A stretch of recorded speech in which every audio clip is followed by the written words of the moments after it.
এক নবীর উম্মাহ জীবন বিধানে কই শিবানী কোরআন, তবে কেন এক নও হে মুসলমান, এক হও এক হও করিয়া ওমান। পড়েন আমিন। বাইতুল্লাহ এক, মদিনা শরীফ এক, উহুদ পাহাড় এক, বদরের মাঠ এক, ঠিক না? একটা তো জীবন মরণ যে একটাই, একসাথে মিলে মিশে একটাই প্রাণ, তবে কেন এক নও হে মুসলমান, এক হও এক হও। আকসারি মা ইউদখিলুন নাস আল জান্নাহ। জিজ্ঞেস করা হলো, নবী কোন জিনিস মানুষকে বেশি জান্নাতে ঢুকাবে? বিষ্ণু বললেন, তাকওয়াল্লাহ ওয়া হুসনুল খুলুক। এক হচ্ছে আল্লাহর ভয়, আর এক হচ্ছে সুন্দর আচরণ। তাহলে এই হাদিস থেকে বুঝলাম, যারা বেশি নামাজ পড়বে তারা বেশি জান্নাতে ঢুকবে নাকি? না। নামাজ পড়তে পড়তে যারা কপাল কালো করে ফেলছে এরা ঢুকবে না? যারা হজ করতে করতে বড় হাজী সাহেব হয়েছে, জিকির করতে করতে হাতে 3-4টা তাসবিহ রেখেছে, তাদের কথা বলা হয়েছে? এগুলো নিঃসন্দেহে অনেক বড় আমল, কিন্তু সবচাইতে বেশি জান্নাতে প্রবেশ করাবে যে আমল, বিষ্ণু বললেন, এক হচ্ছে আল্লাহর ভয়, আরেক হচ্ছে সর্বোত্তম আচরণ। প্রিয় ভাইরা, ইসলামের মেজাজটাকে চিনে নেন, ইসলামের এসেন্সটাকে বুঝে নেন। আমরা ভালো আচরণকে গুরুত্ব দিতে চাই না। অনেক নামাজি লোক দেখবে নামাজ পড়তে পড়তে কপালে কালো দাগ ফেলে দিছে, বাসায় বউয়ের সাথে খারাপ আচরণ করে, খিটখিটে মেজাজের, প্রতিবেশীর সাথে শুধু ঝগড়া, কলিগদের সাথে ঝগড়া, মারামারি, দুঃসম্পর্ক, এরকম আছে না? নাই বলেন, আছে না? কিন্তু নামাজি, অনেক বড় হাজি, একদিনও কোরআন তেলাওয়াত মিস হয় না, তো এত ইবাদত করেও সে ইসলামের আসল এসেন্সটাকে ধরতে পারে নাই।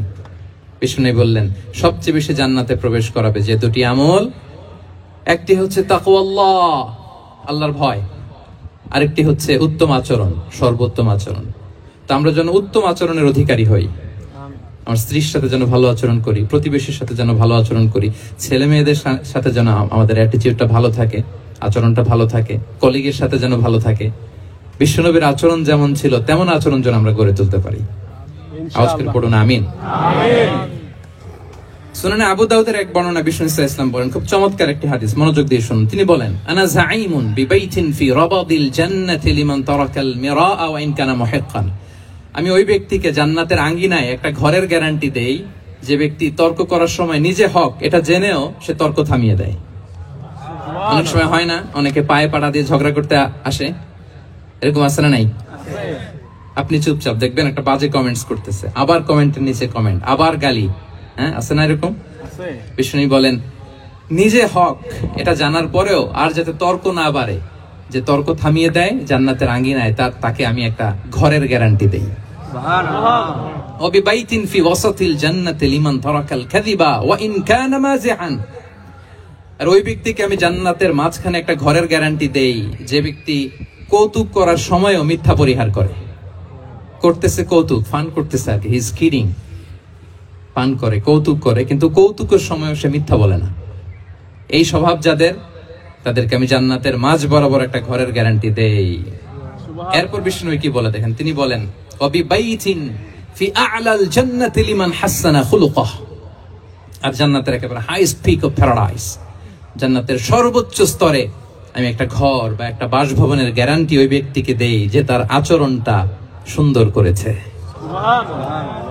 যে সুন্দর আচরণের অধিকারী হয়েছে, তাকে জান্নাতের হাইস্ট পিকে আমি একটা বাসভবনের গ্যারান্টি দেই। তাহলে বলেন তো, আমাদের আচরণটা সুন্দর করার দরকার আছে না নাই? এটা খুব ছোটখাটো একটা আমল, তাই না? কথা বলেন, দক্ষিণ কোরিয়া প্রবাসী ভাইরা আওয়াজ করে বলেন, এটা কি ছোট আমল? দেখলে সালাম দিব, সুন্দরভাবে কথা বলবো, ভালো উইশ করব, হ্যাঁ, হিংসা জিঘাংসা অহংকার থেকে মুক্ত থাকবো, খিটখিটে মেজাজের হব না, অলওয়েজ স্মাইলিং ফেস থাকবে আমার, হৃদ্যতাপূর্ণ আচরণ, এই কাজটা কি ছোট আমল? না। আওয়াজ করে বলেন, এই আমলটা কি ছোট না বড়? প্রিয় ভাইরা, বিষ্ণু ইসলাম সবার সাথে এরকম মাধুর্যতাপূর্ণ আচরণ করতেন, ছোট থেকে বড়, নারী থেকে পুরুষ, বন্ধু থেকে শত্রু, সবার সাথে সুন্দর আচরণ করতেন, এবং তার এই চমৎকার আচরণে মুগ্ধ হয়ে তার অনেক শত্রু মুহূর্তে তার বন্ধুতে পরিণত হয়েছে। তাহলে আসুন আমরা দেখি আমাদের প্রিয় নবীজির আচরণ কেমন ছিল। এটা ছিল ভূমিকা কথা, ইন্ট্রোডাক্টরি ডিসকাশন। এটা বুঝলে পুরো আলোচনা বুঝবেন। আলোচনার এই পর্যায়ে এসে আমি যতটুকু বললাম এটা সবার কাছে ক্লিয়ার না ভাইরা? প্রিয় নবীজির আচরণ কেমন ছিল এটা নিয়ে আমরা শুনবো। শুরুতেই আমরা দেখি তাহলে শিশুদের সাথে পেয়ারা নবীজি কেমন আচরণ করতেন সেটা আমরা শুনবো। আমরা যদি থ্রু দ্য লেন্স অফ সিরা অথবা through the lens of Sunnah lens দিয়ে, আমরা তো এক একজন এক এক লেন্স লাগাই, তো দেখবেন যে সুন্দর একটা গ্লাস পড়লে যেটা যেই কালার ওইটা দেখা যায়, কিন্তু নীল গ্লাস পড়লে গোটা দুনিয়াটা, লাল গ্লাস লাগালে দুনিয়াটা। এই জন্য কোরআনের লেন্স দিয়ে আমরা বিশ্ব দেখি। কোন লেন্স দিয়ে বিশ্ব দেখবো? We see the world through the lens of Quran.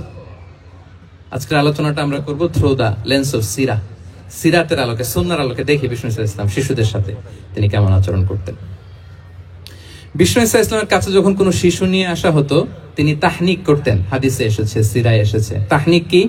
খেজুর চিবিয়ে খেজুরের মিষ্টি রস লালা সহ বাচ্চার মুখে লাগিয়ে দিতেন। আলেমদের কাছে, অনেক আলেমদের কাছে আসে, আমার কাছে অনেকে এসেছে বাচ্চাদেরকে নিয়ে, তো আমরা এই সুন্নাহর উপর আমল হিসেবে খেজুর চিবিয়ে এর রসটা মুখে ঢুকিয়ে দিয়েছি। বারাকা, বিষ্ণু ইসলামের বারাকা নেওয়ার জন্য আসতো ছোট্ট বাচ্চাদেরকে নিয়ে। মদিনায় যখন সাহাবারা হিজরত করলেন মক্কা থেকে, মুসলিমদের ঘরে সন্তান সন্ততি নাই, বাচ্চা কাচ্চা হয় না। ইহুদিরা টিটকারি করে, এই তো মুসলমানদের সন্তান নাই। সর্বপ্রথম যেই সন্তান হয়েছে তিনি হচ্ছেন আয়েশা রাদিয়াল্লাহু তাআলা আনহার বড় বোন আসমা বিনতে আবু বকরের ঘর উজাড় করে এক সন্তান এসেছে, পুত্র সন্তান, নাম হচ্ছে আব্দুল্লাহ। কি নাম? আব্দুল্লাহ ইবনে জুবাইর। তো আসমা আব্দুল্লাহকে কোলে নিয়ে বিশ্বনবীর কাছে আসলেন। বিশ্বনবী খেজুর চিবিয়ে ওনার লালা মিশ্রিত রস খেজুর সহ মুখে লাগিয়ে দিলেন। তা আসমা সবসময় গর্ব করে বলতেন যে আমার সন্তানের পাকস্থলীতে সর্বপ্রথম যেটা ঢুকেছে এটা হচ্ছে বিশ্বনবীর লালা মিশ্রিত খেজুরের রস। আল্লাহু আকবার। বাচ্চারা আসলে বিষ্ণুবী তাহনিক করতেন, এবং এটা ল্যাবরেটরিক্যালি প্রুভড, সায়েন্টিফিক্যালি প্রুভড যে বাচ্চার জন্মের পরে এরকম মিষ্টি দিলে, স্পেশালি ডেটস নির্যাস যদি দেয়া হয়, তাহলে এটা তার ইমিউন সিস্টেম বাড়ায়, রোগ প্রতিরোধ ক্ষমতা বাড়ায়, তার ব্লাড সার্কুলেশন বাড়ায়, রক্ত সঞ্চালন বাড়ায়। বিষ্ণুবী এটা করতেন। অনেক মায়েরা বরকতের জন্য বিষ্ণুবীর কোলে বাচ্চা দিতেন। অনেক বাচ্চা বিষ্ণুবীর কোলেই পেশাব করেছে, হাদিস সাক্ষী। ওখান থেকে মাসালা এসেছে, মেয়ে বাচ্চা পেশাব করলে কিভাবে ক্লিন হবে, ছেলে বাচ্চা পেশাব করলে কিভাবে ক্লিন হবে। বিষ্ণুবী কোলে নিয়েছেন, পেশাব করে দিছে ভরায়া। আল্লাহু আকবার। বাচ্চাদের মাথায় তিনি হাত বুলিয়ে দিতেন। যেই বাচ্চার মাথায় বিষ্ণুবী হাত বুলাতেন ওই বাচ্চার মাথায় খুব বেশি বেশি চুল গজাতো। সুবহানাল্লাহ বলবেন না? এক ভণ্ড, সেও ছিল নবী দাবিদার, মুসাইলামাতুল কাযযাব। সে নবীকে কপি করত, নবী যা যা করতো তাই করত। তো সেও তার এলাকায় অনেক বাচ্চাদের মাথায় হাত বুলাই দিতে শুরু করলো, যে মোহাম্মদ বাচ্চার মাথায় হাত বুলালে বাচ্চার মাথায় চুল বড় হয়, আমিও তাই করবো। সে বলতো আমিও নবী। সে বলতো নবুয়ানি শুনলি ওয়ানি শুনলাকি মোহাম্মদ, হে মোহাম্মদ, নবুয়ত তোমার অর্ধেক আমার অর্ধেক। কি মামুর বাড়ির আবদার দেখছেন? বলে আমারটা আমাকে বুঝিয়ে দাও। তো নবীকে কপি করতো। বিশ্বনবী কুয়ার মধ্যে লোনা পানির কুয়ায় থুতু ফেললে মুহূর্তে লোনা পানির কুয়া মিঠা পানির কুয়ায় পরিণত হতো। এই বদমাসটা যখন কপি করে থুতু মারছে ওদের এলাকার কুয়ায়, ওটা ছিল মিঠা পানি, ওটা মুহূর্তের মধ্যে লোনা পানির কুয়া হয়ে গেছে। তো বিশ্বনবীকে কপি করে সে তার এলাকার নবজাতক বাচ্চাদের মাথায় যখন হাত বুলিয়ে দিতে শুরু করলো, পরবর্তীতে দেখা গেল ওই বাচ্চাগুলো আজীবন ছিল টাক মাথা। চুল বাড়বে তো দূরের কথা, এদের মাথায় চুলই ওঠে নাই। আল্লাহু আকবার। মুজিজাতুন নবী। তো বিষ্ণুবী মাথায় হাত বুলিয়ে দিতেন, বাচ্চাদেরকে চুমু খেতেন। আপনারা বাচ্চাদেরকে কোলে নেবেন, আদর করবেন, চুমু খাবেন, বিষ্ণুবীর সুন্নাহ এটা। বাচ্চাদের সালাম দিতেন। মাঝে মাঝে বাচ্চাদের সাথে মজা করতেন, তাদের সাথে খেলাধুলা করতেন। বাসার সময় পেলে এটা করবেন, ছেলে মেয়েদেরকে নিয়ে খেলতে নেমে যাবেন। শুধু বাচ্চাদের সাথে ফান করতেন এমন না, ভুল দেখলে শুধরে দিতেন। এক ছোট্ট বাচ্চা কোলে বসে খাবারের প্লেট থেকে এখান থেকে ধরে ওখান থেকে ধরে, তাও বাঁ হাতে। বিষ্ণুবী বললেন, ইয়া গোলাম সাম্মিল্লাহ, বিসমিল্লাহ বলো। কুল বিয়ামিনিক, বাঁ হাতে নয় ডান হাতে খাও। ওয়া কুল মিম্মা ইয়ালিক, আর এদিক সেদিক থেকে নয়, তোমার সামনে যেটা আছে ওইটা খাও। সুবহানাল্লাহ। শুধরে দিতেন। সাদাকার খেজুরের স্তূপ ছিল, যাকাতের খেজুর, হাসান রাদিয়াল্লাহু তাআলা আনহু, বিষ্ণু ইসলামের দৌহিত্র, ছোট্ট মানুষ, হাঁটতে হাঁটতে যে খেজুরের স্তূপের দিকে খেজুর নিয়ে খেলতেছে, হঠাৎ একটা খেজুর খেতে আরম্ভ করলেন। বিষ্ণু বললেন, কেখ কেখ, থামো থামো, ওয়াক থু থু। আমরা যে বাংলা ওয়াক থু বলি, এটার আরবি হচ্ছে কেখ। মানে এই নানা ভাই, রাখো রাখো রাখো। আলা তাআলাম ইন্না লা নাকুলুস সাদাকা। নানা ভাই, তুমি জানো না আমরা হাশিমি খানদানের, আমরা সাদাকার মাল খেতে পারি না। আঙ্গুল ঢুকিয়ে মুখ থেকে খেজুর বের করে দিলেন। সুবহানাল্লাহ। এভাবে ছোট্ট বাচ্চাদের ভুলগুলো শুধরে দিতেন, কারেকশন করতেন। সুনানে নাসাইতে এসছে, কান রাসূলুল্লাহ সাল্লাল্লাহু আলাইহি ওয়াসাল্লাম ইয়াজুরুল আনসার, তিনি যখন আনসারীদেরকে ভিজিট করতে যেতেন, ফায়ুসাল্লিমু আলা সিবিয়ানিহিম, আনসারী বাচ্চাদেরকে সালাম দিতেন। আপনারা বাচ্চাদের সালাম দেন তো নাকি?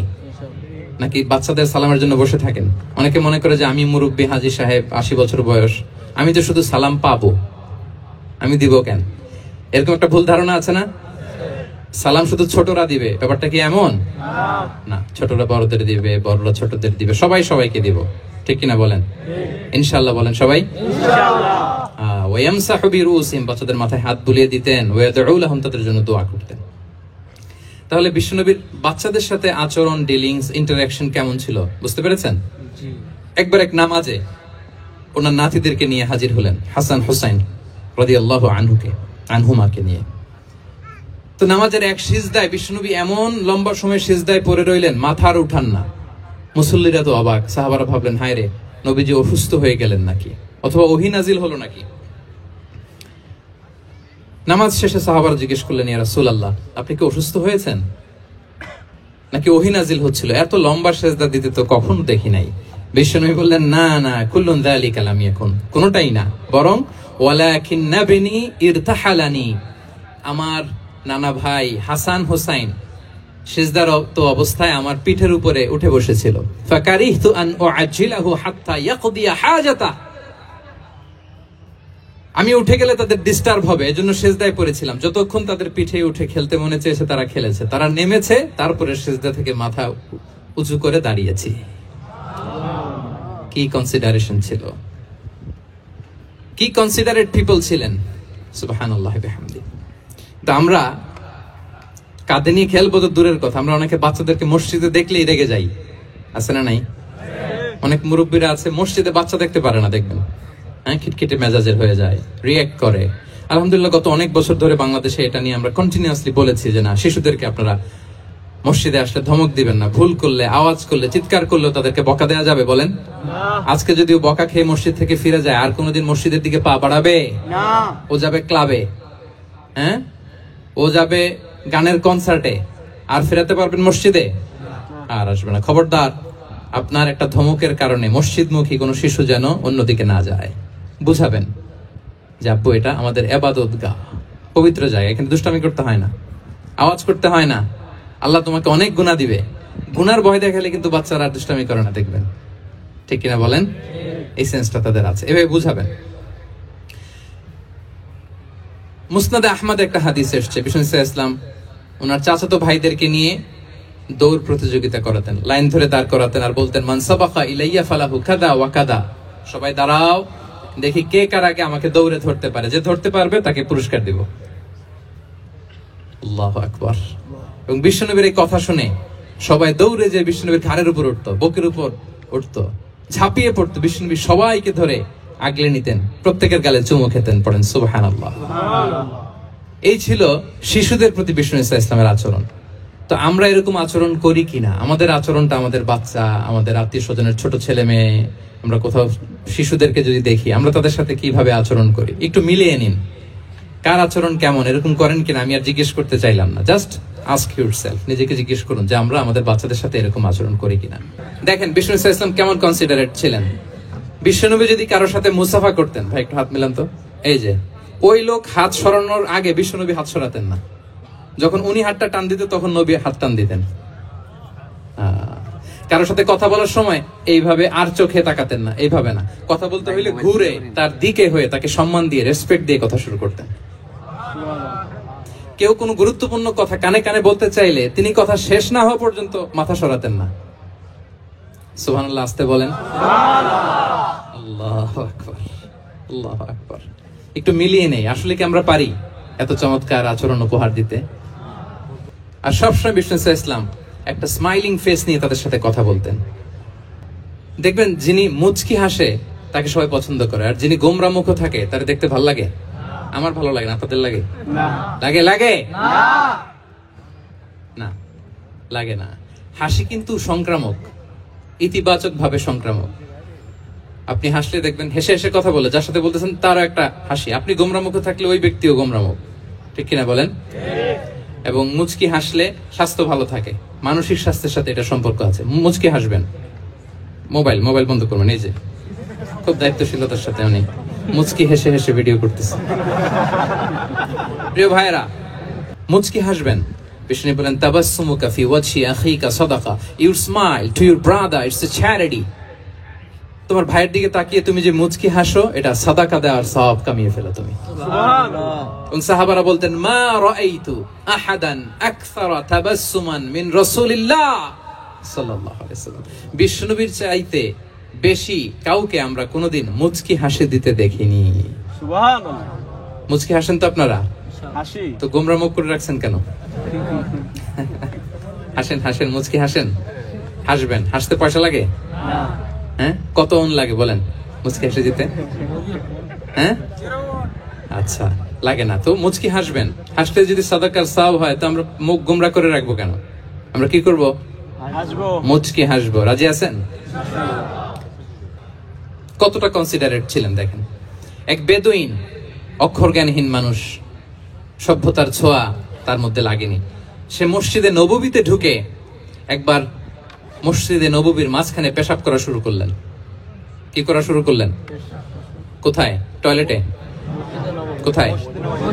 ইসলামের সবচাইতে দ্বিতীয় সবচাইতে পবিত্র জায়গা বিশ্বনবীর মসজিদের মাঝখানে। সাহাবারা তাকে মারতে উদ্ধত হলেন। বিশ্বনবী বললেন দাও, থামো থামো, এই থামো থামো। কারণ প্রস্রাব করার সময়, টয়লেট করার সময় হুট করে কাউকে ধমক দেওয়া যায় না, ডাকা যায় না, দরজায় বড় নক করা যায় না, নক করা যায় না। করলে তার ক্ষতি হতে পারে, এটা করবেন না। বিষ্ণু বললেন দাউ ওয়া হারিকু আলা বাউলিহি সাজলান মিন মা। এই রাখো রাখো, বেচারাকে পেশাব করতে দাও, করতে দাও, করতে দাও, পেশাব করতে দাও। সে পেশাব শেষ করলো। বিষ্ণু বললেন এক বালতি পানি ঢেলে দাও। এই এক বালতি পানি বালুতে মিশে জায়গাটা পরিষ্কার হয়ে যাবে। এরপর বিষ্ণু ইসলাম বললেন ফা ইন্নামা বুইসতুম মুয়াসসিরিন ওয়া লাম তুবআসু মুআসসিরিন। তোমরা এত কঠোর হচ্ছ কেন? আল্লাহ তো তোমাদেরকে কঠোর করে পৃথিবীতে পাঠাননি, সহজপন্থী করে আল্লাহ তাআলা আমার এই উম্মতকে পৃথিবীতে পাঠিয়েছে। পড়েন সুবহানাল্লাহ। সুবহানাল্লাহ। দেখেন কত চমৎকার আচরণের ছিলেন। এবং পরে লোকটাকে বুঝিয়ে বললেন, সে কালিমা পড়ে মুসলমান হয়ে গিয়েছে। সুবহানাল্লাহ। আল্লাহু আকবার। এই ছিল বিষ্ণু ইসলামের ইন্টারঅ্যাকশন সাহাবাদের সাথে। বিশ্বনবীর সবচেয়ে বেশি সঙ্গ পেয়েছেন কারা? সাহাবারা। আওয়াজ করে বলুন ক্লাসের মতো কারা? সাহাবারা। সাহাবারা সবচেয়ে বেশি সঙ্গ পেয়েছে। তাদের সাথে কেমন আচরণ ছিল? যে আয়াতটি দিয়ে আমি শুরু করেছি, আল্লাহ বলেছেন ফাবিমা রাহমাতিম মিনাল্লাহি লিনতা লাহুম ওয়ালাউ কুনতা ফাযযান গালিযাল কলবি লানফাদ্দু মিন হাওলিক। সাহাবারা বিশ্বনবীর এত ভালোবাসা পেয়েছেন, এত সুন্দর আচরণ পেয়েছেন, তারা বিশ্বনবীকে সবসময় আগলে রাখতে চাইতেন, ঘিরে থাকতে চাইতেন, তার সঙ্গ ছাড়তে চাইতেন না। পড়েন সুবহানাল্লাহ। সবসময় ঘিরে রাখতে চাইতেন। বাসায় ভাল লাগে না, বিশ্বনবীর কাছে চলে যেতেন। ওয়াইফের সাথে মনোমালিন্য, নবীর দরবারে চলে যেতেন। এমনকি কোন সাহাবীর পেটে যদি ক্ষুধা লাগতো, ঘরে খাবার না থাকতো, তারা বিশ্বনবীর কাছে চলে যেতেন। তারা বলতেন নবীর চেহারার দিকে তাকিয়ে থাকলেই আমাদের ক্ষুধা মিটে যেত। আগলে রাখতেন সবসময় বিষ্ণু ইসলামকে। এবং সাহাবাদের জন্য তিনি দোয়া করতেন প্রাণ ভরে। প্রিয় ভাইরা, দোয়া চাওয়া, দোয়া করা দুটোই সুন্নাহ। প্রাণ ভরে তিনি সাহাবাদের জন্য দোয়া করেছেন। বিষ্ণু ইসলাম একবার ওয়াশরুম সেরে এসে দেখলেন কে যেন অজুর পানি রেখে গিয়েছে। জিজ্ঞেস করলেন কে রেখেছে? বলা হলো আব্দুল্লাহ ইবনে আব্বাস রেখে, ছোট্ট আব্দুল্লাহ। বিষ্ণু ইসলাম খুশি হয়ে গেলেন, হায় রে, সে কিভাবে খেয়াল করলো? আমি এখন ওয়াশরুম থেকে আসলেই তো আমার অজুর পানি লাগবে। খুশি হয়ে একটা দোয়া করলেন তার জন্য। তিনি বললেন আল্লাহুম্মা ফাক্কিহহু ফিদ্দীন ওয়া আল্লিমহু তা'ওয়িল। মানে হে আল্লাহ, আপনি তাকে দ্বীনের জ্ঞান দেন এবং কোরআনের ব্যাখ্যা তারে শিক্ষা দেন। বিশ্বনবীর এই দোয়া এমন ভাবে কবুল হয়েছে, এই আব্দুল্লাহ ইবনে আব্বাস যত মুফাসসির পৃথিবীতে আসবে, সকল মুফাসসিরদের সম্রাট হিসেবে আল্লাহ তাকে কবুল করেছেন। সুবহানাল্লাহ। বিশ্বনবীর দোয়া তারা পেয়েছেন। উম্মে সুলাইম রাদিয়াল্লাহু তাআলা আনহা, আনাস রাদিয়াল্লাহু তাআলা আনহুকে নিয়ে আসলেন। বললেন নবী হে, আপনি এসেছেন, আমরা যে এত খুশি মদিনাবাসী, সবাই দেখে আপনার হাতে কিছু না কিছু হাদিয়া দেয়। আমি কি দিব? কিছু দেয়ার নাই, কিছু দেয়ার নাই। আমি গরিব মানুষ, আমি আমার নাড় ছেঁড়া ধন, কলিজার টুকরা আনাস, আমার শিশু সন্তানটারাই আপনারে হাদিয়া দিয়ে দিলাম। খোয়াই দিমুকা আনাস। নবী হে, সে আপনার ছোট্ট খাদেম হবে, আপনার কাজ করে দিবে। ও দো আল্লাহ আল্লাহ, আপনি তার জন্য একটু দোয়া করেন। বিষ্ণু নবী দোয়া করলেন। কি দোয়া করলেন? আল্লাহুম্মা আকসির মালাহু ওয়া ওয়ালাদা। আল্লাহ আনাসের সম্পদও বাড়ায় দাও, ওয়া ওয়ালাদা, তার সন্তানও বাড়ায় দাও। দেখেন এই দোয়ার কি বরকত। এই দোয়ার বরকতে আনাস বলে, মদিনাতে যত খেজুর বাগান ছিল সবগুলো খেজুর বাগানে বছরে খেজুর হতো একবার, কিন্তু নবীর দোয়ার বরকতে আমি আনাসের বাগানে খেজুর হতো বছরে 2 বার। আর উনার সর্বসাকুল্যে ছেলে মেয়ে ছিল, কোন বর্ণনায় 78 জন, কোন বর্ণনায় 80 জন। আমাদের পুরো বংশে আছে 80 জন। কথা বলেন, আপনার পুরো গোষ্ঠীতে 80 জন আছে? উনার শুধু ছেলে মেয়ে, একজনের ছেলে মেয়ে কয়জন? 80 জন। বিশ্বনবীর দোয়া কি ইন্টারেকশন দেখেন, একজন ট্রু লিডারের কি বৈশিষ্ট্য। তিনি সাহাবীদের ভালো গুণ দেখলে তাদেরকে উৎসাহিত করতেন, ইন্সপায়ার করতেন, প্রশংসা করতেন। আবু মুসা আল-আশআরী রাদিয়াল্লাহু তাআলা আনহু, তিনি রাত জেগে চমৎকার কণ্ঠে তেলাওয়াত করতেন। একদিন তার ঘরের পাশ দিয়ে বিষ্ণুনবী যাচ্ছিলেন। পরের দিন বললেন, আবু মুসা, আমি কিন্তু তোমার কণ্ঠ শুনেছি, বড় সুরেলা গলা তোমার। লাকাদ উতিতা মিজমারান মিন মাজামিরি আলি দাউদ। দাউদ নবীর গলায় আল্লাহ যে সুরের ঝংকার দিয়েছেন, এই উম্মতের মধ্যে আল্লাহ তোমার গলায় সেই সুরের লহরী ঢেলে দিয়েছেন। সুবহানাল্লাহ। আচ্ছা বলেন, নবী যদি প্রশংসা করে যে তোমার তেলাওয়াতটা খুব সুমধুর হয়েছে, তার কেমন লাগবে বলেন তো? আচ্ছা নবী বাদ দেন, শাইখ আব্দুর রহমান আস-সুদাইস এসে যদি আপনারে বলে তোমার কণ্ঠটা তো বড় মিষ্টি, তোমার কণ্ঠ রেসাইটেশন তো বড় সুন্দর, কেমন লাগবে আপনার?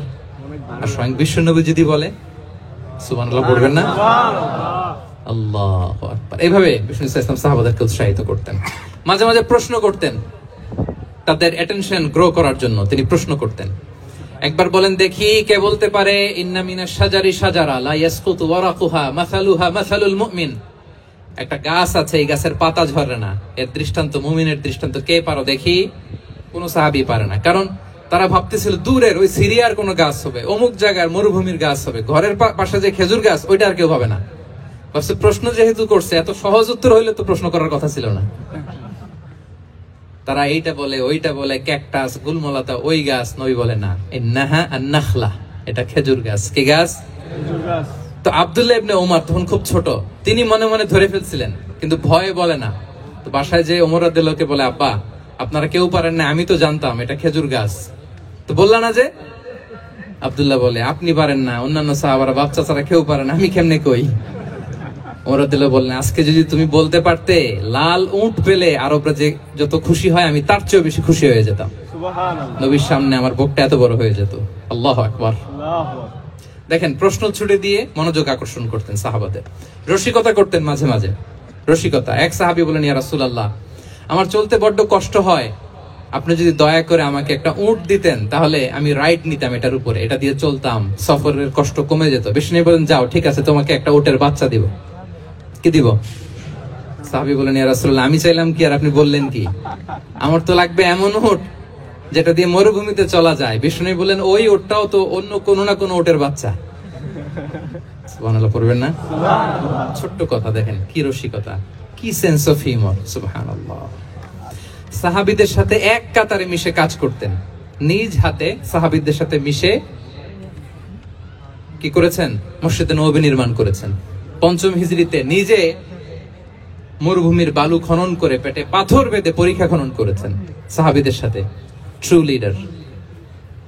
শুধু তাই নয়, সাহাবারা ভালো পরামর্শ দিলে সেটা অ্যাকসেপ্ট করতেন।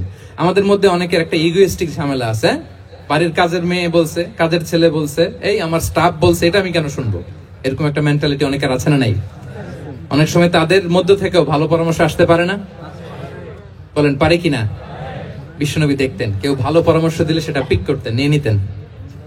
বদরের যুদ্ধে মুসলিম সৈন্যরা কোথায় ক্যাম্প করবে, বিশ্বনবী হঠাৎ একটা জায়গায় ক্যাম্প স্থাপনের নির্দেশনা দিলেন। হাব্বাব ইবনুল মুনজির রাদিয়াল্লাহু তাআলা আনহু, তিনি বললেন, ইয়া রাসূলুল্লাহ, অনুমতি দিলে একটা কথা বলবো। কি কথা? এই যে আপনি ক্যাম্প স্থাপন করলেন এখানে, এটা কি আল্লাহর আদেশে না আপনার ইচ্ছায়? নবী বললেন, আমার ইচ্ছা, এটা আল্লাহর আদেশ নয়। বিষ্ণু বললেন, তাহলে ঠিক হয় নাই, লোকেশন সিলেকশন ঠিক হয় নাই, তাহলে কোথায়? হাব্বাব বললেন, ইয়া রাসূলুল্লাহ, ওই যে কূপ দেখা যায় ওখানে, দ্যাটস আওয়ার লোকেশন, ওখানে করলে ভালো হবে। কেন? বলতেছে, আমরা ওখানে ব্যারিকেড দিয়ে রাখবো, পানি আমাদের কন্ট্রোলে থাকবে, কুরাইশরা পানির অভাবে যুদ্ধ ছাড়াই মরবে, আমরা পানি খেয়ে যুদ্ধ করবো। সুবহানাল্লাহ বলেন। বিশ্বনবী সাথে সাথে হাব্বাবের কথা মেনে নিলেন, বলে যে না, আমি যে ডিসিশন দিয়েছি সৈন্যদের মধ্যে আবার ছড়িয়ে দাও, we should change our location. আল্লাহু আকবার। তাহলে সাহাবাদের সাথে ইন্টারেকশন কি ফ্র্যাঙ্কলি, কি ওপেন মাইন্ডেড, সুবহানাল্লাহ বিহামদি। লক্ষ্মীপুরে আমি এক জায়গায় ওনার কোন একটা ওয়াজ করতে যে আমি বললাম, আনাস নামটা কেমন লাগে, কারণ অনেকে বাচ্চা নিয়ে এসে বলে হুজুর নাম রেখে দেন। তাই আমি বললাম আজকে এখানে নাম দিয়ে দেই আনাস। এই বছর এই লক্ষ্মীপুরে যত বাচ্চা হবে যাদের মনে চায় আনাস রেখে দিয়েন। 3-4 বছর পরে শুনি আনাস দিয়ে লক্ষ্মীপুর ভরে গেছে। অনেকে আমাকে জানাইছে ছেলের নাম কি আনাস, তো বলে যে ওই যে হুজুর আপনি 19 সালে আমাদের লক্ষ্মীপুরে এসে বলছিলেন, ওই কথা থেকে আমরা, পেটে ছিল বাচ্চা, আমরা নিয়ত করে ফেলছি আনাস রাখবো। আনাস নামটা অনেক সুন্দর না? সাহাবাদের নামগুলো চুজ করে করে ছেলেদের নাম রাখবেন। উনি ছিলেন বিষ্ণু ইসলামের খাদেম। কোনদিন তিনি কোন ওনার স্টাফকে, সেবককে, খাদেমকে মারধর করেন নাই, কোনদিন না। আমরা তো পান থেকে চুন খসলে, আল্লাহ, বাংলাদেশে ওই যে লোহার খুন্তি গরম করে কাজের মেয়ের পিঠে শেখা দেয়া হয়, এরকম আছে না নাই? ডাকাত বলেন, মানবাধিকার কর্মী, আবার নারী আন্দোলনের বড় নেত্রী, কিন্তু ঘরের ভেতরে দেখা যায় তার আসল চরিত্র। কারো আসল চরিত্র যদি জানতে চান, কয়েকটা জায়গায় নক করলে জানা যায়। এক হচ্ছে তার বউ, তার ব্যাপারে কি বলে, তার স্ত্রী। এরপর তার ড্রাইভার কি বলে, তার ঘরের কাজের মহিলাটা কি বলে। এদের কাছে নক করলেই আপনি বড় সাহেবের আসল তথ্য পেয়ে যাবেন। কথা বুঝতে পেরেছেন? আনাস রাদিয়াল্লাহু তাআলা আনহু বলেন, খাদিমতুন নবিয়্য 10 সিনিন ফামা ক্বালা লি উফ ফামা ক্বালা লি লিমা সানা'তা ওয়ালা লিমা লা সানা'তা। আমি 1 বছর 2 বছর নয়, 10 বছর বিশ্বনবীর খাদেম ছিলাম। আওয়াজ করে বলেন তো, কয় বছর? 10 বছর। একদিনের জন্য আমার কোনো কাজে বিরক্ত হয়, উহ ইস আরে, বিরক্ত হয়ে আমরা এগুলো বলি না? একদিনের জন্য বলে না, একদিন, একটি মুহূর্তের জন্য। এই 10 বছরে একটিবারও প্যারা নবীজি বলেন নাই, আনাস এটা কেন করলে? একবারের জন্য বলে নাই, আনাস এটা করলে না কেন? একবারের জন্য তিনি বলেন নাই। আনাস রাদিয়াল্লাহু তাআলা আনহু বলেন, একদিন একটা কাজে, সম্ভবত জুব্বা আনতে আমাকে বিষ্ণু পাঠিয়েছিলেন। আমি ছোট মানুষ, জুব্বা আনতে যে ভুলে আমি মদিনার বাচ্চাদের সাথে খেলতে আরম্ভ করলাম, খেলা দেখতে আরম্ভ করলাম। বাচ্চারা রাস্তায় খেলাধুলা করে না? বিশ্বনবী যেটা আনতে পাঠিয়েছে ওইটা না এনে ভুলে, ছোট মানুষ তো, সেও দাঁড়িয়ে দাঁড়িয়ে মদিনার ছেলে মেয়েদের খেলা দেখতেছে। এখন সময়ের পর সময় যায়, ঘন্টার পর ঘন্টা যায়, আনাস তো আর আসে না জুব্বা নিয়ে। বিষ্ণুনবী ভাবলেন, হায় রে, আনাস মনে ভুলে গেছে, যাই নিজের কাজ নিজেই করে নিয়ে আসি। বিষ্ণুনবী বেরোলেন, বেরোই দেখে ওই তো আনাস, আমার আনাস বাচ্চাদের সাথে খেলা দেখতেছে। আমরা হইলে কি করতাম? আমরা হইলে কি? মায়ের, ওই যে ডাইরেক্ট মায়ের। আল্লাহ, আজকে তোর একদিন কি আমার একদিন না? বিষ্ণুনবী গেলেন, তিনিও বাচ্চাদের সাথে খেলা দেখতে শুরু করলেন, কিছুই বললেন না, শুধু আলতো হাতে আনাসের পিঠে হাত রাখলেন, ঘাড়ে আলতো হাতে। বিষ্ণুনবীর হাতটা রেশমের চেয়েও সফট ছিল। হাত রাখলেন, হাত রাখাতে আনাস রাদিয়াল্লাহু তাআলা আনহু ফানাযারতু ইলাই, তিনি বললেন আমি পিছনের দিকে তাকালাম, বিষ্ণুনবীর দিকে আমি তাকালাম, হঠাৎ করে দেখলাম যে বিষ্ণুনবী। তাকানোর পর পর আমি ভয় পেয়ে গেলাম, কিন্তু বিষ্ণু ইসলাম ধমকও দেয় নাই, কিরা আনাস তুই এখানে, এটাও বলে নাই। তাকালাম, ওয়া হুয়া ইয়াদহাক, তিনি একটা মুচকি হাসি দিলেন। সুবহানাল্লাহ। বললেন, আনাস তোমাকে না কাজে পাঠিয়েছিলাম, এখানে কেন? আনাস বলে, ইয়া রাসূলুল্লাহ ক্ষমা করে দেন, আমি যাচ্ছি। আনাস বলে, বিশ্বনবীর সেদিনের মুচকি হাসির শাসন মরার আগের দিন পর্যন্ত আমার এই সোজা রাস্তায় রেখেছে। সুবহানাল্লাহ। ভাইরা আমার, শাসন করতে জানলে পিট্টি দেয়া লাগে না, ধমক দেয়া লাগে না, মার দেয়া লাগে না। শাসন করতে জানলে একটা মুচকি হাসি দিয়ে শাসন করা যায়, ঠিক কিনা বলেন? ঠিক। তাহলে কর্মচারীর সাথে তার আচরণ কেমন ছিল আমরা জানলাম। এবার জানবো স্ত্রীর সাথে আচরণ। স্ত্রী, যার সাথে আমার সম্পর্ক খুবই গভীর, খুবই মজবুত, তার সাথে কেমন আচরণ ছিল। সিরাতে অনেক কথা এসেছে, আমাদের সময় নেই, সংক্ষেপে বলি। স্ত্রীদের তিনি আগে সালাম দিতেন, মসজিদ থেকে ঘরে পৌঁছে দিতেন, ঘরের কাজে সহযোগিতা করতেন, ওঠে ওঠার সময় হেল্প করতেন, মাঝে মাঝে স্ত্রীদের পরামর্শও নিতেন। আপনারা এগুলো করেন তো? করেন?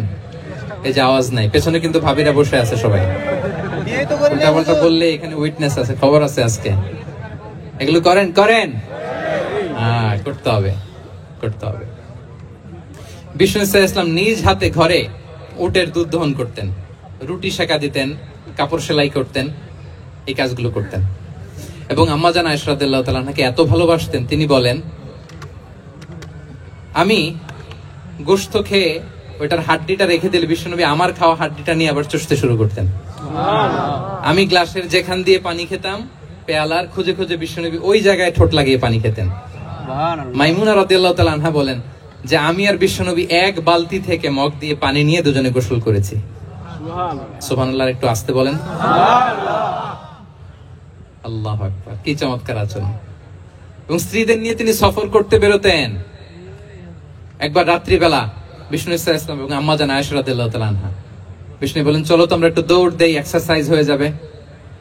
দুইজনে দৌড় দিলেন। তখন আম্মা জান আয়েশা রাদিয়াল্লাহু তাআলা আনহা একটু স্লিম ছিলেন, তো দৌড়ে বিশ্বনবী পিছে পড়ে গেলেন, আম্মা জান আয়েশা ফার্স্ট হয়ে গেলেন, আগে চলে গেলেন। বড্ড খুশি, উনি বিশ্বনবীকে হারিয়েছেন। আবার অনেক বছর পরে, তখন সময়ের ব্যবধানে আম্মা জান আয়েশা একটু হেলদি হয়ে গিয়েছেন, আগের মতো আর চিকন নেই। আবার বিশ্বনবী এক রাতে বললেন, আয়েশা চলো আজকেও একটু এক্সারসাইজ করি, দৌড় দেই। দুজন মিলে দৌড় দিলেন। আজকে বিশ্বনবী আর আম্মা জান আয়েশাকে চান্স দেন নাই, তিনি জোরে দৌড়ে আম্মা জান আয়েশাকে রানার আপ করে দিলেন, উনি ফার্স্ট হয়ে গেলেন। এরপর কি বললেন জানেন? সুনানে আবু দাউদের হাদিস, তিনি বললেন, ইয়া আয়েশা হাদিহি বিতিলকা সাবকা। দেখেন বিশ্বনবী মনে রাখছেন, নোটে রাখছেন। বিষ্ণু বলেন, আয়েশা ওই যে এত বছর আগে কোন এক রাতে মরুভূমিতে দৌড়ে আমাকে হারাইছিলা, আজকে ওইটার বদলা নিয়ে নিলাম। তিলকা সাবকা, ওইটার বিনিময়ে এটা। ওই দিন তুমি জিতছিলা, আজকে তোমার উপর আমি জিতে গেলাম। আল্লাহু আকবার। কি হৃদ্যতা ছিল, কি সম্পর্ক ছিল স্ত্রীর সাথে। তাই বলে মনে করবেন না যে কোনো মনোমালিন্য হতো না, হতো। মানবিক যে ব্যাপারগুলো, মাঝে মাঝে একটু ছোটখাটো মিষ্টি ঝগড়া, একটু মনোমালিন্য, এটাও হতো। এবং বিশ্বনবী এটাও টের পেতেন। তিনি বলতেন, আয়েশা ইন্নী লা আ'লামু ইযা কুনতি আলাইয়া গাদবা ওয়া ইযা কুনতি আলাইয়া রাদিয়া। আয়েশা, কখন তুমি আমার উপর রেগে থাকো আর কখন খুশি থাকো, সবটাই কিন্তু আমি টের পাই। আম্মা জান আয়েশা অবাক হলেন, কি করে টের পান? বিশ্বনবী বলেন, যখন তুমি আমার উপর খুশি থাকো তখন দোয়ার সময় বলো লা ওয়া রাব্বি মুহাম্মদ, তুমি বলো হে মুহাম্মদের রব আল্লাহ, মদিনার উপর রহম করেন, আমাদেরকে ক্ষমা করেন। হে মুহাম্মদের রব, আমাদের ক্ষমা করেন, এইভাবে দোয়া করো। আর যখন তুমি রেগে থাকো তখন আমার নামটা মুখ দিয়ে নিতে চাও না, তখন তুমি দোয়াতে বলো লা ওয়া রাব্বি ইব্রাহিম, হে ইব্রাহিমের আল্লাহ, হে ইব্রাহিম নবীর খোদা, আমাদের মাফ করো। তখন তুমি আমার নাম নাও না, কৌশলে আমার নামটা বাদ দাও। আম্মা জান আয়েশা বলেন, ইয়া রাসূলুল্লাহ মা আহজুরু ইল্লা ইসমাক। নবী হে, আমি তো আপনার নামটাই শুধু মুখ থেকে বাদ দেই, আমার হৃদয় থেকে তো কখনো আপনারে বাদ দিতে পারি না। এটা ঠিক, তখন রেগে থাকি, আপনার নামটা মুখে নেই না, কিন্তু হৃদয় থেকে তো আপনাকে সরাতে পারি না। সুবহানাল্লাহ। এই ছিল বিষ্ণুর সাথে স্ত্রীদের সম্পর্ক। প্রিয় ভাইরা, আমরা যদি একটু দেখি প্রতিবেশীর সাথে কেমন আচরণ করতেন। নেইবার, বিষ্ণু বলতেন, মান কানা ইউমিনু বিল্লাহি ওয়াল ইয়াউমিল আখির ফালইউকরিম দাইফা। যে আল্লাহ বিশ্বাস করে, আখিরাতে বিশ্বাস করে, সে যেন প্রতিবেশীকে সম্মান করে। এবং একবার আবু যার আল গিফারি রাদিয়াল্লাহু তাআলা আনহুকে বিষ্ণু ইসলাম বলেন, আবু যার ইযা তাবাখতা মারাকান ফাআকসির মাআ। হে আবু যার, তুমি যদি কখনো ঝোল তরকারি রান্না করো, ঝোলের তরকারি খাইছেন? আপনাদের সাউথ কোরিয়াতে তো বিখ্যাত একটা ঝোলের তরকারি আছে, কি নাম যেন, মাছের ম্যাগি বাগা, মেংথাং। আমরা একটা শব্দ শিখছিলাম, কি যেন বলে, খামসা হামনিদা। কয়েকটা শব্দ শিখাই দিছে ভাইরা আমাকে। তো এই যে নামটা বললাম, ঝোলের মধ্যে ট্যাংরা মাছ, শিং মাছ ঝোল দেয়া একটা তরকারি। তা আবু যার গিফারিকে বিষ্ণু ইসলাম বলেন, ইদা তাবাখতা মারাকান ফাকফির মা। হে আবু যার, কখনো যদি ঝোলের তরকারি রান্না করো, একটু বেশি করে পানি দিও, যাতে করে তোমাদের পাশাপাশি তোমার প্রতিবেশীর সাথে একটু ঝোল শেয়ার করতে পারো। প্রতিবেশীকে এত গুরুত্ব দিতেন। তিনি বলতেন, লাইসাল মুমিন আল্লাযী ইয়াশবা ওয়া জারুহু জাইউন ইলা জামবিহি। সে মুমিন নয় যে পেট পুরে খায় আর তার প্রতিবেশী না খেয়ে রাত যাপন করে, সে মুমিন নয়। দেখেন প্রতিবেশীকে কত গুরুত্ব তিনি দিয়েছেন। বিশ্বনবীর এক ইহুদি প্রতিবেশী ছিল। কোন ধর্মের? ইহুদি। সবাই বলেননি? ইহুদি। একসাথে আওয়াজ করে বলেন, কোন ধর্মের প্রতিবেশী? ওই ইহুদির এক ছেলে বিশ্বনবীর কিছু কাজ করে দিতেন। অনেকদিন হলো ছেলেটা আসে না, ছোট্ট ইহুদি ছেলে, মোবাইল বন্ধ, ছোট্ট ইহুদি ছেলে আসে না। খোঁজ নিলেন, শুনলেন সে অসুস্থ। শুনলেন ইহুদি ছোট্ট ছেলেটা কি বিশ্বনবী দেখতে গেলেন। মুসলিম শিশুকে দেখতে গেলেন নাকি? কোন ধর্মের শিশু? তার মানে আপনার প্রতিবেশী যদি হিন্দু হয়, বৌদ্ধ হয়, খ্রিস্টান হয়, দ্যাট ডাজন্ট ম্যাটার, আপনি তার বিপদে আপদে পাশে থাকবেন। এটা ইসলামের শিক্ষা, ঠিক কিনা বলেন? এই যে আপনাদের এখানে বুদ্ধিস্ট নেইবার আছে, হিন্দু নেইবার আছে, খ্রিস্টান নেইবার আছে, তারা বিপদে পড়লে তো আপনার যাওয়ার দরকার নাই না? যাবেন, খোঁজ খবর নিবেন, ভিজিট করবেন, পাশে দাঁড়াবেন। আপনি যে তাদের খোঁজ খবর নিতেছেন, মুসলিম হয়েও আপনি এত চমৎকার আচরণের, এটা দেখেই অনেকে কালিমা পড়ে মুসলমান হয়ে যাবে। এটাই তো দ্য বিউটি অফ ইসলাম, ইসলামের সৌন্দর্য। বিশ্বনবী হিন্দু মুসলিম ইহুদি বাছেন নাই, ছোট্ট ইহুদিটাকে দেখতে গেলেন। যে দেখে হায় রে, কাতর হয়ে সে বিছানায় মৃত্যু শয্যায় শুয়ে আছে। বাচ্চাটার মাথায় হাত বুলিয়ে দিলেন।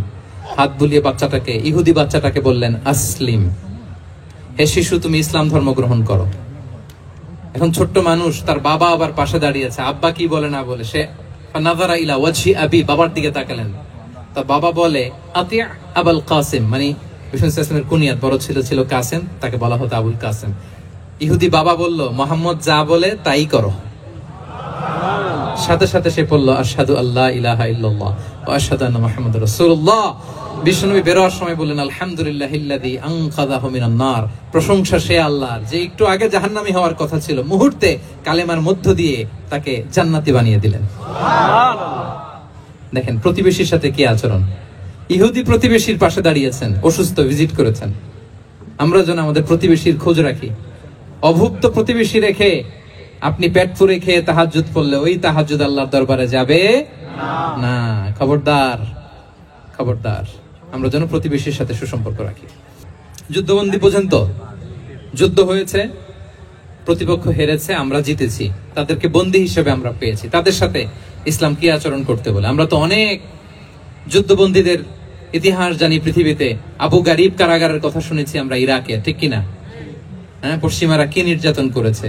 আমরা কিউবার গুয়ান্তানামো বের কথা শুনেছি, কি অমানবিক নির্যাতন তারা করেছে, কি টর্চার সেল তারা ওখানে করেছিল। তো আয়নাগরে যাদেরকে টর্চার করা হয়েছে এরা যুদ্ধবন্দী? এরা তো কারাবন্দী, তাও অন্যায় ভাবে। এনফোর্স ডিসঅ্যাপিয়ারেন্স ছিল, অন্যায় ভাবে তাদেরকে গুম করা হয়েছে। অন্যায় ভাবে বছরের পর বছর যাদেরকে এভাবে কষ্ট দেয়া হয়েছে, ফ্যামিলি থেকে দূরে রাখা হয়েছে, কিয়ামতের দিন তাদেরকে আল্লাহ জালেমের কাতারে দাঁড় করাবে। ইসলাম কারাবন্দীদের দূরের কথা, যুদ্ধবন্দীদের সাথে ভালো আচরণের কথা বলেছে। আল্লাহ বলেন, ওয়া ইউতঈমুনা আত-তাআমা আলা হুব্বিহি মিসকিনান ওয়া ইয়াতীমান ওয়া আসীরা। বিশ্বাসীরা গরিব দুঃখীদের যেমনি খাবার খাওয়ায়, যুদ্ধবন্দীদেরও খাবার খাওয়ায়, যুদ্ধবন্দীদেরও খাবার খাওয়ায়। এবং বিষ্ণু বলেছেন, ইস্তাউসু বিল উসারা খায়রা, যুদ্ধবন্দীদের সাথে তোমরা ভালো আচরণ করো। বদরের যুদ্ধে 70 জন বন্দী হয়ে আসলো। বিশ্বনবী 70 জনকে সাহাবাদের মধ্যে ভাগ করে দিলেন, বললেন তোমরা খারাপটা খাবে, বন্দীদেরকে ভালোটা খাওয়াবে। কি নমুনা স্থাপন করেছে ইসলাম। সুমামা ইবনে উসাল রাদিয়াল্লাহু তাআলা আনহু নামে এক যুদ্ধবন্দীর ছোট্ট ঘটনা বলে আমি পয়েন্টটা শেষ করছি। ইয়ামামার বড় লিডার ছিলেন, যুদ্ধবন্দী হয়ে মদিনায় আসলেন, নাম সুমামা ইবনে উসাল। নাম কি? এরপর ফিরে এসে বিশ্বনবীর সামনে দাঁড়িয়ে বললেন, আশহাদু আল্লা ইলাহা ইল্লাল্লাহ ওয়া আশহাদু আন্না মুহাম্মাদান আবদুহু ওয়া রাসূলুহু। আল্লাহু আকবার। আমি সাক্ষ্য দিচ্ছি আল্লাহ ছাড়া কোনো ইলাহ নেই, আপনি আল্লাহর প্রেরিত রাসূল। হে মুহাম্মদ, আপনার চাইতে নিকৃষ্ট মানুষ আমার কাছে কেউ ছিল না, কিন্তু এখন থেকে আপনার চাইতে কোনো প্রিয় মানুষ আমার জীবনে নেই। ইসলামের চাইতে নিকৃষ্ট কোনো ধর্ম আমার জানা ছিল না, আজ থেকে ইসলামের চাইতে প্রিয় ধর্ম আমার কাছে নেই। মদিনার চেয়ে নিকৃষ্ট কোনো শহর আমার কাছে ছিল না, সবচেয়ে অপছন্দের শহর, আজ থেকে মদিনার চেয়ে প্রিয় শহর আমার কাছে নেই। দিস ইজ ইসলাম। বিশ্বনবী বললেন, হে নবী, আপনি আমাকে উমরার অনুমতি দিন। তিনি উমরা করতে গেলেন, বিশ্বনবী তাকে তালবিয়া শিখিয়ে দিলেন। এই প্রথম কেউ মুসলিম সুমামা ইবনে উসাল, উনি প্রথম মুসলিমদের মধ্যে উমরা করেছেন তালবিয়া পড়তে পড়তে, লাব্বাইক আল্লাহুম্মা লাব্বাইক পড়তে পড়তে। উমরা করার শেষে ইয়ামামা থেকে গম আসতো মক্কায়, ওই গম পিষে রুটি বানিয়ে মক্কাবাসী খেয়ে বেঁচে থাকতো। উনি ঘোষণা দিলেন, মুহাম্মাদের অনুমতি ছাড়া ইয়ামামার একটি গমের দানা আজ থেকে মক্কায় পৌঁছবে না। সুবহানাল্লাহ পড়বেন না? এই যে আমেরিকা যে ইকোনমিক স্যাংশন দেয়, এটা শিখছে সুমামা উমামা ইবনে উসাল রাদিয়াল্লাহু তাআলা আনহুর কাছ থেকে। আল্লাহু আকবার। তিনি বললেন, একটা গমের দানা পৌঁছবে না মক্কাবাসীতে, ওনারা আর রুটি খেতে পারে না। গমের দাম বেড়ে গেল। বিষ্ণুর কাছে চিঠি লিখে পাঠালেন, হে মুহাম্মদ, তুমি যদি উমামারে না বলো আমরা না খেয়ে মরবো। পরে বিশ্বনবীর হস্তক্ষেপের মধ্য দিয়ে আবার ইয়ামামা থেকে গম আসা শুরু হয়েছে। সুবহানাল্লাহ পড়ে। প্রিয় ভাইয়েরা, তাহলে বন্দীদের সাথে, যুদ্ধবন্দীদের সাথে বিশ্বনবীর আচরণ কেমন ছিল টের পেয়েছেন? অনুধাবন করতে পেরেছেন? কষ্ট হচ্ছে আপনাদের? শত্রুদের সাথে তিনি কেমন আচরণ করেছেন? আল্লাহ আল্লাহ আল্লাহ আল্লাহ। তায়েফের ময়দানে রক্তাক্ত হয়েছেন, রক্তাক্ত। পাহাড় রক্ষী ফেরেশতারা বলে, নবী আপনাকে রক্তাক্ত করেছে? তায়েফে কেন গেছিলেন বিশ্বনবী? জমির বায়না করতে না? তায়েফে জমি কিনতে গেছিল না? তায়েফবাসীকে জাহান্নামের আগুন থেকে বাঁচাতে রক্তাক্ত করা হয়েছে। পাহাড় রক্ষী ফেরেশতারা বললেন, নবী একটা আদেশ দেন, দুই দিক থেকে চাপা মেরে পুরো তায়েফবাসীকে মাটির সাথে মিশিয়ে ফেলবো, মাটির সাথে মিশে যাবে। বিষ্ণু বললেন, না না, তারা হয়তো ঈমান আনে নাই, তাদের ভবিষ্যৎ প্রজন্মের কেউ না কেউ লা ইলাহা পড়বে, কেউ না কেউ লা ইলাহা জপবে। তাই হয়েছে। তায়েফে যদি যান, আল্লাহু আকবার, মসজিদ আর মসজিদ, শান্তি আর শান্তি। আল্লাহু আকবার। উহুদের ময়দানে দাঁত শহীদ হয়েছে, রক্তাক্ত হয়েছে, হেলমেট ভেঙে কপালে পাথর ঢুকেছে। ফেরেশতারা বললেন, আদেশ দেন উহুদ পাহাড় তাদের ঘাড়ের উপরে বসিয়ে দেয়। বিষ্ণু বললেন, না। বিষ্ণু বললেন, না, আল্লাহুম্মা হদি কওমি ফাইন্নাহুম লা ইয়ালামুন। আল্লাহ আমার কওমকে ক্ষমা করে দেন, ওরা বুঝে নাই। দেখেন, শুধু ক্ষমাই চান নাই যে আল্লাহ ওদেরকে মাফ করে দেন, ওদের হয়ে কৈফিয়ত দিয়েছেন আল্লাহকে, এক্সকিউজ দিয়েছেন। আল্লাহ কেন কেন ক্ষমা করবেন? কারণ ওরা বুঝে নাই। এক্সকিউজ দিয়েছেন, তাদের হয়ে কৈফিয়ত দিয়েছেন। এই ছিল শত্রুদের সাথে বিশ্বনবীর আচরণ। যুদ্ধের ময়দানে ঘোষণা দিতেন, খবরদার ওদের নারীদের গায়ে হাত দিবে না, শিশুদের গায়ে হাত দিবে না, গবাদি পশু মারবে না, কোন পাদ্রীর গায়ে হাত দিবে না। গোটা বিশ্বের কেউ, কোন যুদ্ধের সেনাপতি যুদ্ধের ময়দানে এমন মানবতা দেখাতে পারে না। চিল্লায় বলেন ঠিক কিনা? অষ্টম হিজরিতে মক্কা বিজয়ের দিন থার থার করে কাঁপছিল কুরাইশরা যে আজকে তো আমাদেরকে ক্যাপিটাল পানিশমেন্ট দিবে, ডেথ পেনাল্টি দিবে। বিষ্ণু বললেন, না, লা তাসরিবা আলাইকুমুল ইয়াউম ইযহাবু ফাআনতুমুত তুলাকা। 4-5 জনকে তিনি শাস্তি দিয়েছেন, গণহারে শত শত হাজার হাজার পরিবারকে তিনি ক্ষমা করে দিয়েছেন। বললেন, তোমরা আমার ভাই, ভাই ভাইয়ের সাথে যেরকম আচরণ করবে, ইউসুফ তার ভাইদের সাথে যা করেছে আমি তাই করব, আমি ক্ষমা করে দিলাম। আল্লাহু আকবার। এ ছিল শত্রুদের সাথে আচরণ। শেষ কথা বলি, শেষ কথা হচ্ছে প্রাণীর সাথে বিশ্বনবীর কেমন আচরণ ছিল। প্রাণীর সাথে একবার এক আনসারের খেজুর বাগানে ঢুকলেন, ঢুকে দেখেন একটা উট কাঁদে। কি কাঁদে? উট কাঁদে। কানে কানে এসে বিশ্বনবীকে কি যেন বলে যায়। বিশ্বনবী রেগে বললেন, এই উটের মালিক কে? এক আনসারী সাহাবী বললেন, ইয়া রাসূলুল্লাহ আমি। বিশ্বনবী বললেন, তোমার কি ভয় হয় না আল্লাহর? কলিজার মধ্যে আল্লাহর ভয় নাই? আল্লাহ তাআলা দয়া করে উটের মালিক তোমাকে বানিয়েছে, উট কানে কানে এসে আমাকে বলেছে তুমি তাকে কয়দিন ধরে খাবার দাও নাই, আর তাকে দিয়ে কাজ করিয়েছো অনবরত। খবরদার, কিয়ামতের দিন আল্লাহ তাআলা জালিমের কাতারে তোমাকে দাঁড় করাবে। প্রাণীর জন্য বিষ্ণু ইসলাম কত দয়াদ্র ছিলেন। জবাই করার সময় বিষ্ণু বলতেন, ইহসানের সাথে জবাই করো, ছুরি ধারালো করে রাখো। কুরবানির সময় আমরা প্রাণীটাকে কি করি? আদর করি না মেরে ফেলি? বলেন তো, জবাই করা মানে কি? মেরে ফেলতেছি। বিষ্ণু বলেন, ইদা কতালতুম ফাহসিনুল কিতলা, মারবা ঠিক আছে কিন্তু মন মতো না, ইহসানের সাথে কতল করো। ওয়ালিউহিদ্দা আহাদুকুম শাফরাতাহু ওয়ালইয়ারিহ যাবিহাতাহু, ছুরিটাকে ধার করে রাখো যাতে করে খুব সহজে তার রুহটা বের হয়ে যায়। সুবহানাল্লাহ। দেখেন, আমরা নিজেদের সাথে একটু মিলাই। বাংলাদেশে দেখেন তো, কুকুর একটা দেখলে আমরা কি করি? হ্যাঁ, হয় লাথি না একটা ঢিল। বিড়াল দেখলে কি করি? হয় দাবরানি দেই নয় দৌড়ানি দেই। এরকম আছে না নাই? উন্নত দেশগুলোতে দেখবেন রাস্তার মাঝখানে একটা ছোট্ট সাপ, পুরো হাইওয়েতে সবগুলো গাড়ি থেমে গিয়েছে একটা হাঁসের বাচ্চা বাঁচানোর জন্য, একটা সাপের বাচ্চা বাঁচানোর জন্য। আর আমরা পাখির মতো মানুষকে গুলি করে মারি। মানুষকে আমরা গুলি করে মারি পাখির মতো নির্বিচারে। প্রিয় ভাইরা, বিষ্ণু ইসলাম প্রাণীর প্রতি আমাদেরকে দয়াদ্র হতে বলেছেন।